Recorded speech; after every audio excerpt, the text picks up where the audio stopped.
안녕하십니까. ESUP입니다.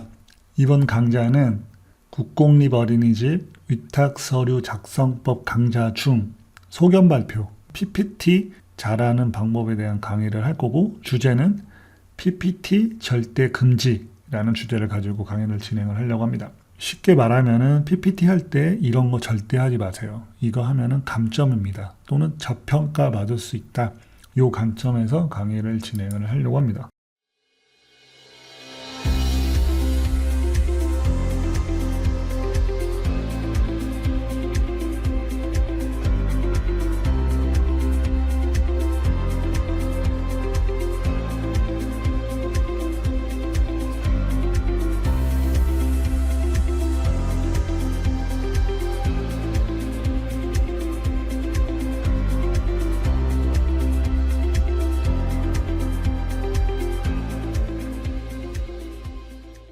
자, 많은 분들이 PPT 굉장히 중요하다. PPT가 합격을 좌지우지한다. 이렇게 말씀을 많이 하세요. 틀린 말이 아니에요. 왜 그러냐면은 실제로 PPT 점수는 15점밖에 안 돼요. 최근에 이 평가제가 폐지되면서 5점이 향상되면서 15점이 됐지만 기존에는 10점이었어요. 그러니까 100점으로 따지면 높지는 않아요. 왜냐면은 이 부분이 PPT예요. 이 내용에 보면은 소견 발표로 종합평가한다. 이렇게 되어 있어요. 그래서 이 부분이 실제 PPT 점수입니다. 자, 그러면 이렇게 말씀하시는 분들도 있겠죠. 야, 이놈의 자식아, 100점 만점 중에 고작 15점인데 이게 무슨 좌지우지하냐. 너나 저쪽으로 가라. 이렇게 생각할 수 있는데, 이유를 설명을 드리면은, 자, 여기 보면은 정량하고 정성이라는 게 있습니다. 정량은 수치로 평가를 하는 거고, 정성은 심사위원이 마음대로 평가하는 거예요. 심사위원 성향에 따라서 주관적인 평가를 할 수 있는 게 정성이에요. 그러니까 심사위원 마음대로 평가해라 이거예요. 그 항목이 굉장히 여기는 좀 크게 잡았는데 조금 지저분하니까 정리를 하고 말씀을 드리면은, 일반적으로 요 부분만 정성평가를 합니다. 55점을 정성평가를 하는데, 여기 같은 경우는 여기까지 이렇게 한 거예요. 이건 지역마다 달라요. 자, 여기 같은 경우는 이렇게 하다 보니까는 70점이 정성평가로 되는 겁니다. 심사위원들이 들어와서 막 평가하는 점수에 70점을 준 거예요. 나머지 이제 정량평가가 30점밖에 안 되는데, 그래서 제가 앞서 말씀드린 것처럼 PPT가 중요하다는 이유가 뭐냐면은, 이 부분을 면접평가에서 같이 하는 거예요. PPT를 듣고 이 나머지 평가를 같이 하기 때문에 PPT를 잘할 경우 이 모든 것들이 다 영향을 미치는 거죠. 왜냐면 PPT 잘하면 나머진 것도 잘한다고 볼 수가 있죠. 예를 들어서 운영계획서 잘 작성했어요. 근데 PPT를 잘해. 그럼 운영계획서 훨씬 더 잘해 보이는 것처럼 되고, 이 실적도 마찬가지예요. 아, PPT 잘하니까 저 친구는 다 잘했겠지. 약간 이런 느낌. 그런 게 있잖아요. 공부 잘하는 애는 약간 성실하고 모범적으로 사람들이 일반적으로 생각을 하잖아요. 쟤는 공부를 잘하니까 똑똑하고 뭐든지 다 잘할 거야. 이렇게 생각을 하잖아요. 그런 것처럼 약간 그런 이미지를 심을 수가 있다는 거예요. 그래서 PPT가 15점이지만 이 나머지 점수에 다 영향을 미치기 때문에, 자, 그래서 PPT가 중요하다고 말씀드리는 겁니다. 자, PPT는 일반적으로 5에서 10분 내외로 평가를 합니다. 물론 이제 극소에 3분 정도 하는 데도 있고, PPT를 띄우지 않고 하는 데도 있는데, 어차피 매 한 가지예요. 자, 그런데 제가 말씀드리는 건 뭐냐면은, 아까 이제 70점이 PPT 이 평가에서 배점이 주어진다고 했잖아요. 솔직히 5분 또는 3분 안에 70점이라는 배점이 주어진다? 영유아 보육을 책임지는 국공립 원장을 선출하는 평가가 3분 또는 5분 안에 좌지우지 된다? 좀 부실하다고 평가할 수 있잖아요. 10분도 긴 시간은 아니거든요. 그래서 저는 개인적으로 10분은 해야 된다. 왜냐하면은 앞서 말씀드렸다시피 영유아 보육을 책임지는 국공립 원장을 선출하는 평가이기 때문에 조금 심도 깊게 평가를 해야 되지 않나. 저는 그 관점에서 말씀을 드리는 거고요. 그런데 왜 지자체에서 3분 또는 5분으로 축소를 했냐. 이런 이유 때문에 그런 거예요. 봤던 영화 또 본다. 이게 무슨 뜻이냐면은, 컨설팅 하다 보면은 10명이면 10명, 100명이면 100명, 1000명이면 1000명. 다 똑같은 생각을 하는 것처럼 다 똑같아요. 그러다 보니까 이제 PT 내용이 대부분 다 똑같죠. 그리고 어느 지자체는 PT 주제까지 정해줍니다. 어떤 내용을 가지고 발표를 해라. 그러다 보면 더 똑같죠. 그러니까 심사위원이 똑같은 내용을 보는데 보겠냐고요. 여러분들이 입장 바꿔서 생각을 해보세요. 한번 봤어요, 영화. 또 볼 수 있어요. 영화는 그나마 영상도 있고 사운드도 있고 좋아하는 노래도 있으니까 뭐 볼만해요. 그런데 PPT는 그런 게 아니잖아요. 심지어 영화도 봤던 거 5번 보면 재미없습니다. 근데 거기 있는 심사위원들은 매번 심사만 하는 사람들이에요. 10번 심사한 사람도 있고 20번 심사에 참가하는 사람도 있을 거예요. 그런 사람들이 매번 봤던 PPT 똑같이 본다고 생각하면 어떻겠어요? 안 보겠죠. 지루하고 재미없고 식상하고. 그래서 똑같은 내용을 하지 말라고 제가 말씀을 드리는 거예요. 근데 이런 분들이 있어요. 아는 국공립 원장님이 이렇게 해서 합격했다. 국공립 원장님이 이런 거 하라고 한다. 그거 하지 말아야 돼요. 왜? 봤던 영화 똑같은 겁니다. 그 사람이 선생님한테만 얘기할 것 같아요. 다 이야기하고 다니지. 이미 그 사람들이 나한테 전달된 정보는 그건 버려야 될 정보입니다. 그냥 참고 정도만 하세요. 자, 남들이 하는 거 똑같이 하면은 식상하고 지루하고 재미없기 때문에 안 본다. 차별의 전략. 그래서 제가 말씀드리는 게 뭐냐면은 제가 이거 많이 얘기하니까 이러시는 분들이 있어요. 야, 이놈의 자식아.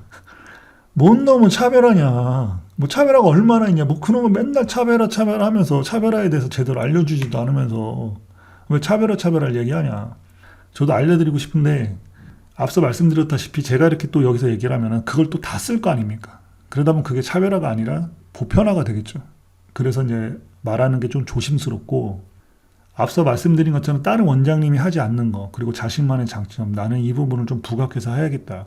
남들이 안 하는 걸 찾아야 돼요. 그래야지 식상하거나 지루하거나 그런 느낌을 안 줍니다. 왜냐하면 거기는 매번 왔던 심사위원들이 똑같이 평가를 하기 때문에 그 사람들이 한 번, 두 번 들었던 것들은 듣지를 않으려고 해요. 일반적으로.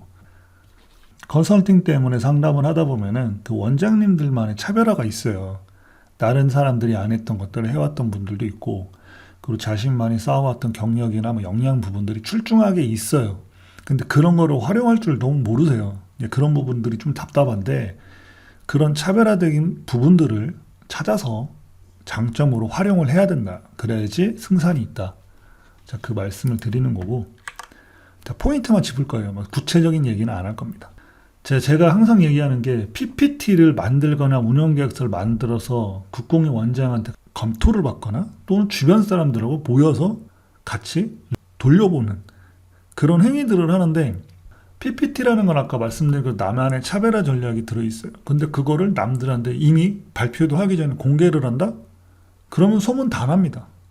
내가 만든 어떤 차별화, 참신한, 독창적인 나만 갖고 있는 이 역량을 현장에 가서 짠! 하고 발표를 해야지.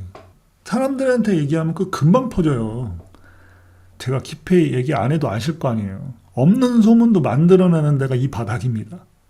제일 한심한 분들이 어떤 분들이냐면은 그걸 파일로 국공립 원장이나 아는 원장들한테 보내서 검토해달라고 하시는 분들이에요. 그 정보 다 빠져나가는 거예요. 자기 정보. 왜 자기만의 차별화를 왜 그 사람들한테 검토를 받아요?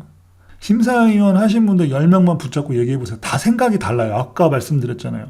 이거는 정성평가이기 때문에 어떤 기준이 없어요. 심사위원 성향이나 성격 그리고 그 사람들이 가지고 있는 취향 또는 지식 수준에 따라서 그냥 막 평가하는 거예요. 근데 그걸 뭐하러 검토받고 다녀요?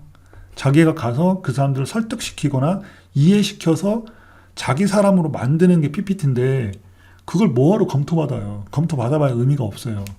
가장 중요한 거는 짠! 아무도 모르게 비밀리에 딱 발표하고 딱 나오시는 게 가장 합격률을 높이는 방법입니다.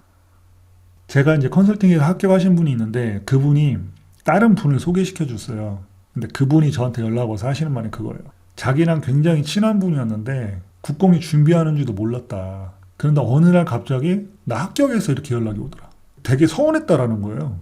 자기한테는 얘기도 안 하고 이렇게 준비를 해서. 근데 돌아보니 그 사람이 했던 게 맞다. 왜 이게 소문이 너무 빠르니까. 자기도 몰랐는데 이렇게 하니까는 저기 되더라. 제가 말씀드린 게 이런 거예요. 짠! 내가 합격한 것도 합격 뒤에나 짠! 해야지 그 전부터 이야기하고 다니면 초치는 것밖에 안 됩니다. 그리고 이제 PPT에 굉장히 신경을 많이 씁니다. PPT 문구부터 시작해서 뭐 하나하나를 신경을 많이 쓰는데 PPT는 거들 뿐이고 스피치가 핵심이에요. 여러분들이 이제 대본을 읽는 능력 또는 발성, 리딩 그거에 따라서 결과가 달라지는 거지, PPT를 화려하고 뭐 잘 만들었다고 해서 그게 좋은 평가를 받는 게 아닙니다. 그리고 PPT는 너무 화려하게 만들면은 거기 있는 메시지가 죽습니다. 화려함에 속아서 메시지가 안 보여요. 그래서 메시지가 보이게끔 디자인을 하는 것도 중요하고, 색상이나 이런 것도 너무 다채롭게 쓰기보다는 심플하게 쓰는 것도 좋고, 가장 핵심은 뭐냐면은 이걸 예술작품이 아닙니다. 나의 어떤 메시지를 전달하기 위한 하나의 도구에 불과할 뿐이에요. 그렇기 때문에 뭐 PPT 뭐 글자 하나까지도 민감하게 생각하시는 분들이 있는데, 그거는 뭐 그렇게 중요한 게 아닙니다. PPT 잘하는 방법이 있나요? 그 뭐 PPT 잘하기 위해서 뭐 스피치라든지 뭐 이런 컨설팅 받는 분들도 있고 스피치 교육 받는 분들도 있는데, 저는 개인적으로 그거 별로 추천을 안 합니다. 단기에 스피치 능력이 향상되는 건 쉽지 않아요. 물론 이제 장기적으로 계속 스피치 교육을 받으면 향상이 되긴 합니다. 항상 돼요. 잘해요. 근데 단기에 뭐 일주일 받았다고 해서, 하루 받았다고 해서 스피치 능력이 향상된다? 그러면 다 아나운서 하죠. 그리고 이제 가장 중요한 거는 현장에 가서 긴장을 하거나 주눅드는 문제 때문에 발표를 잘 못하는 건데, 이 문제는 스피치 교육을 받는다고 해결되지 않아요. 이거는 이제 무대에 많이 쓰거나 경험이 많으면은 그걸로 해결이 되는 건데, 많은 분들에게 얘기하는 게 뭐냐면은, 어린이집 교사나 또 원장으로 있으면서 아이들에게 구연 동화라든지 뭐 책 읽어주기 뭐 이런 거를 많이 하면은 다 해결됩니다. 실제로 그런 분도 많이 봤고요. 그리고 대본을 만들어서 50번, 100번 리딩하면서 연습하면은 다 돼요. 실제로 진짜 못했던 분들도 50번, 100번 리딩해서 잘하는 경우 많이 봤습니다. 그러니까 결국에는 연습만이 살 뿐이에요. 누구에게 의지하거나 기댄다고 해결되지 않아요. 스피치 강사는 방법이나 그걸 트레이닝하는 거지, 그 사람한테 의지한다고 여러분들이 잘하거나 현장 가서 긴장하거나 주눅들지 않는 게 아니에요. 도움을 받을 뿐이지 결국에 여러분들이 연습을 해야지만이 살아남을 수 있어요. 자, 이번 강좌는 여기까지 하고 마무리할 거고요. 제가 운영하는 메인 블로그가 있습니다. 필요하신 분들은 메인 블로그에 오시면 되게 다양한 정보도 있고, 그리고 컨설팅 문의는 제가 이 강좌 밑에다가 안내를 해드릴 거예요. 또는 블로그에 가면은 제 연락처가 있습니다. 블로그에서 뭐 연락처 보고 상담 문의하셔도 됩니다. 이번 강좌는 여기까지 하고 마무리하도록 하겠습니다.